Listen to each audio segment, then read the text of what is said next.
고민하는 크리스찬 여러분, 안녕하십니까? 오늘은 칭의는 의롭게 되는 것인가? 라는 제목으로 말씀을 나눠보도록 하겠습니다. 자, 칭의란 것은 구원에서 아주 중요한 측면이고, 특히 로마서, 갈라디아서 등 신약 성경의 중요한 성경에서 이것을 다루고 자세히 다루고 있습니다. 그래서 우리가 칭의에 대해서 알아보는 게 아주 중요합니다. 오늘 우리가 알아보고자 할 것은 이 칭의가 의롭다고 칭하다인데, 이것이 과연 무슨 뜻인가? 의롭게 하다란 뜻인가? 즉 의롭다고 말로 칭하는 것이냐, 아니면 실제로 의롭다고 의롭게 만드는 것이냐, 이거에 대해서 알아보도록 하겠습니다. 아까 처음에 말씀드린 로마서와 갈라디아서의 칭의에 대해서 나와 있습니다. 로마서 3장을 먼저 보면은 모든 사람이 죄를 범하였음에 하나님의 영광에 이르지 못하더니 그리스도 예수 안에 있는 속량으로 말미암아, 이 속량이란 게 바로 구원입니다. 그래서 하나님의 은혜로 값없이 의롭다 하심을 얻은 자 되었느니라, 이렇게 되어 있습니다. 그리고 로마서 4장 5절에도 이를 아니하실지라도 경건하지 아니한 자를 의롭다 하시느니, 그 의롭다 하시는 이를 믿는 자에게는 그의 믿음을 의로 여기시나니, 이렇게 명확하게 나와 있습니다. 그래서 보면은 의롭다 하시느니 라고 하니까 의롭게 만드는 것이 아니고 의롭다 칭하다, 선포하고 선언하는 것이니까 주로 말로 하는 것입니다. 그리고 그의 믿음을 의로 여기시나니, 생각하고 간주하신다라고 하는 것입니다. 자, 이번에는 갈라디아서 2장을 봅시다. 여기서는 사람이 의롭게 되는 것은 되는 것이라고 표현이 되어 있지요. 그래서 사람이 의롭게 되는 것은 율법의 행위로 말미암음이 아니요 오직 예수 그리스도를 믿음으로 말미암는 줄을 알므로, 이렇게 되어 있습니다. 그래서 우리가 의롭게 된다라는 표현이 있기 때문에 마치 사람이 전에는 의롭지 않았는데 이제는 의롭게 되었다, 이렇게 마치 의롭게 만들어진 것처럼 착각을 할 수도 있는 그런 한글 표현이 되겠습니다. 그러나 그 다음을 보면은 이는 우리가 율법의 행위로서가 아니고 그리스도를 믿음으로써 의롭다 함을 얻으려 함이라. 율법의 행위로서는 의롭다 함을 얻을 육체가 없느니라. 이런 말씀을 다시 보면은, 그래서 의롭게 된다는 말이 사실은 의롭다 함을 얻는다, 이런 뜻이 된다는 것을 알 수 있습니다. 갈라디아서 3장에서도 보면 또 하나님 앞에서 아무도 율법으로 말미암아 의롭게 되지 못할 것이 분명하니 이는 의인은 믿음으로 살리라 하였음이니라 라고 되어 있기 때문에, 여기서도 또 의롭게 되지라는 표현 때문에 우리가 헷갈릴 수가 있습니다. 그래서 우리가 이것을 확실히 정리를 해야 할 필요가 있습니다. 자, 이 모든 표현은 어디서 나왔느냐? 아브라함에 대한 하나님이 의롭게, 믿음으로 의롭게 하시다라는 창세기에서 나왔는데, 로마서 3장에 보면, 4장에 보면 성경이 무엇을 말하느냐? 이 성경은 창세기 성경을 말합니다. 거기서 아브라함이 하나님을 믿음에 그것이 그에게 의로 여겨진 바 되었느니라 라고 명확하게 나와 있습니다. 바로 요즘 4장에서도 의롭다 하시는 이를, 그의 믿음을 의로 여기시나니 여겨진 바 되었다라는 것이 명확하게 나와 있습니다. 그래서 문제의 창세기 15장을 직접 찾아보도록 하겠습니다. 창세기 15장 6절, 아브라함이 여호와를 믿으니 여호와께서 이를 그의 의로 여기시고, 여기서 여기시고가 중요한 것이지요. 여기서도 마찬가지로 의롭게 되다는 것은 칭의라는 것은 의로 여기신다는 말이고 이건 역시 주체가 있고 객체가 있습니다. 즉 주체는 의로 여기시다, 의로 여기시다, 여기셨다. 의로 여기신 분은 누굽니까? 주체 하나님입니다. 그러면 의로 여겨짐을 받은 사람은 누구입니까? 아브람입니다. 왜 아브라함이 아니고 아브람일까요? 그것은 아직 이름이 하나님에 의해서 아브라함으로 바뀌어지기 전의 이름이기 때문에 그렇습니다. 그래서 하나님이 아브라함을 의로 여기셨다. 그러니까 칭의의 주체는 하나님이 되는 것입니다. 여기서도 우리가 알 수 있는 것은 아브라함이 원래는 죄인이었는데 의인이 된 것이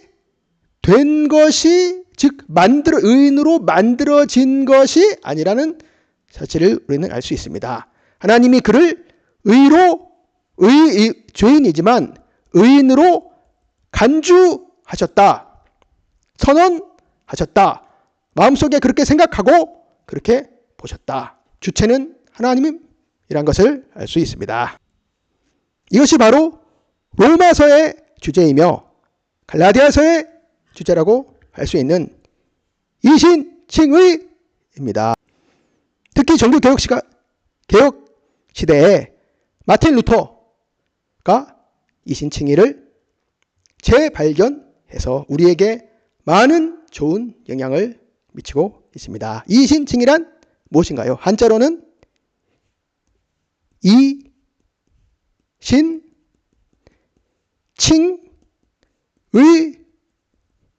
칭의입니다. 왜 칭자는 어렵습니다. 그러나 모르지는 않습니다. 짜잔! 칭은 무슨 칭이냐? 칭하다. 칭하다라는 것은 뭐뭐라고 이르다, 말하다, 인정하다. 뭐 하여간 말하다는 그런 뜻이지요. 그래서 이신칭의는 믿음으로써 의로 칭하다 이런 뜻입니다. 그러니까 원래는 사람이 죄인이지만 이 죄인을 너는 죄인이 아니고 의인이다 라고 선포하는 것입니다. 선언하는 것입니다. 그 이전에 인정하고 간주하고 했기 때문에 그를 의인이라고 선포하는 것이지요. 죄가 없어지는 게 아니고 없던 이가 생기는 것이 아니고 자신한테는 없던 이가 생기는 게 아닙니다. 그리스도의 의를 덮어섰기 때문에 하나님이 죄인이지만 그리스도의 의를 이 사람 것이라고 봐주기 때문에 우리 것이라고 봐주기 때문에 그래서 의인이라고 인정해 주시는 것입니다. 그래서 이것을 법정적 용어라고 합니다. 왜냐하면 최고 재판장이신 하나님께서 이 죄인을 의이다 라고 선포하신 거기 때문입니다. 하나님은 가장 높으신 재판장, 황제 중에서도 훨씬 높은 왕 중에 왕이신 지존하신 분이기 때문에 하나님이 한번 선포하시면 절대로 아무도 바뀌지 않고 이 판결이 뒤집혀지지 않습니다. 그러므로 우리가 하나님의 그리스도의 의로 의인이라고 선고되었기 때문에 우리는 절대로 의인의 이 자리에서 이 의인의 신분에서 벗어나지 않습니다. 벗어날 수도 없습니다. 그래서 우리의 구원이 안전하다라고 말할 수가 있는 것입니다. 만약에 이것이 칭의가 아니고 그냥 만약에 조금 의로워진다는 말도 좀 이상하지만 조금 의로워져서 의인이다 이렇게 의롭게 된다라고 한다면 그게 바로 의화라는 말을 쓰는 사람들도 있습니다. 의화라는 것은 의화해서 이게 될 화자거든요. 그래서 의롭게 되다. 그러니까 실제로 의롭게 되는 것이니까 의롭게 만들어지는 것을 말합니다. 의롭게 만들어짐. 그러니까 내가 원래는 죄인이었는데 이 죄인이 의인이 실제로 됐다 이거죠. 근데 뭐 이게 칭의 같은 경우에는 덮어 쓰는 것이기 때문에 100% 그냥 의인으로 인정이 되는 것이지만 만약에 의롭게 만들어진다고 하면 죄인이 나 자신을 보고 내가 100% 의인이 아닌데 그렇다면 이게 결국에 양적인 어떤 개념이 되어서 나는 지금 20% 의인이다. 80% 죄인이다. 뭐 이딴 식으로 생각을 하게 될 수도 있고 점점 내 의가 늘어나서 한 70% 될 수도 있고 근데 이런 것들은 하나님께서는 애초에 의인이라고 선포하신 이유가 자녀를 삼으시기 위한 것이기 때문에 자녀 삼기 1%라도 죄가 있다면 하나님의 자녀가 결코 될 수 없습니다. 하나님께서는 죄를 보시지 못하시는 분이기 때문입니다. 그래서 애초에 우리 같은 죄인을 의인으로 만드신 것은 하나님의 자녀로 삼기 위해서 있고 그것은 아무리 사람의 노력으로도 되지 않고 오직 그리스도의 의, 그리스도의 핏부림으로 대속의 피로만 의인이 될 수 있습니다. 즉 하나님 앞에 의롭다함을 얻을 수가 있는 것입니다. 100%야지 됩니다. 그러나 이런 의와 같은 이상한 양적인 개념으로는 결코 하나님 앞에 나아갈 수 없고 하나님의 자녀가 될 수도 없을 뿐더러 나 자신을 보면 죄가 그대로 남아있기 때문에 나 자신의 구원도 내가 과연 끝까지 구원을 놓치지 않고 받아서 천국에 갈 수 있을 것인가 하는 질문에 대해서 전혀 확신할 수 없게 됩니다. 그래서 내가 뭔가를 조금만 잘했다 그러면 잘난 척을 되게 하다가 우쭐하다가 안심하다가 내가 뭔가 잘못하고 죄를 짓고 실패하고 하면 또 낙심하고 절망하고 좌절하고 나는 아닌가 보다. 이런 얼토당토 않은 이상한 짓거리를 하게 되지요. 그런데 문제는 이 칭의가 법정적 용어이기 때문에 우리는 법 그러면 마치 뭔가 딱딱하고 인간적이지가 않고 인격적이지가 않고 뭔가 차가운 그런 느낌이 듭니다. 물론 법에는 그런 것이 실제로 있는 것이 사실입니다. 예를 들어서 율법 같은 경우에는 잘하면 상을 받고 못하면 벌을 받게 됩니다. 그래서 율법 때문에 죄인은 결국에 사망에 이르게 되지요. 사망에 이르게 된다는 것은 하나님의 자녀가 아니라는 뜻입니다. 그러므로 칭의를 법정적 용어로 말하는 것을 싫어하는 사람들도 있습니다. 하지만 칭의에 대해서는 이 법정적 용어가 우리를 내리누르는 차가운 그런 비인격적인 그런 용어가 전혀 아니고 오히려 반대라는 것을 알 수 있습니다. 성경에는 하나님과 하나님 자녀와의 관계를 하나님의 백성과의 관계를 보통 부부관계나 양자관계, 그러니까 부자관계죠. 부모와 자식 간의 관계, 그러니까 아버지와 아들 간의 관계, 그리고 남편과 아내와의 관계로 표현하는 경우들이 있습니다. 하나님과 하나님의 백성 사이의 관계는 세상의 모든 관계와 다르기 때문에 여러 가지 비유적인 그런 설명을 하는데 그 중에서 두 가지 중요한 그 성격을 나타낼 수 있는 것이 부부관계와 양자관계입니다. 자, 여기서 부부를 봅시다. 어떤 남편과 아내가 남자와 여자가 있는데 그냥 둘이 좋아서 그냥 같이 살았다. 근데 하루는 여자가 남자한테 말합니다. 왜 당신은 나에게 혼인신고를 하지 않습니까? 이렇게 물어보면 남자가 우리 사이에 인간적인 관계에 무슨 법적인 그런 게 껴드냐. 우리는 그냥 인간적으로 나가자라고 만약에 한다면 그 여자가 남자를 어떻게 생각하겠습니까? 사실 남자는 이 여자를 인격적으로 대우하는 게 전혀 아닙니다. 오히려 혼인빙자 사기꾼이라든지 여자를 가볍게 보고 언제든지 떠날 수 있는 그런 남자일 가능성이 있겠지요. 그러나 만약에 남자가 여자를 법적으로 혼인신고를 해서 인감 도장을 꾹 찍어서 이 사람은 나의 아내다 라고 법적으로 인정을 한다면 그때부터 여자는 정식으로 이 남편의 법적인 아내가 되고 상속권을 받을 수가 있습니다.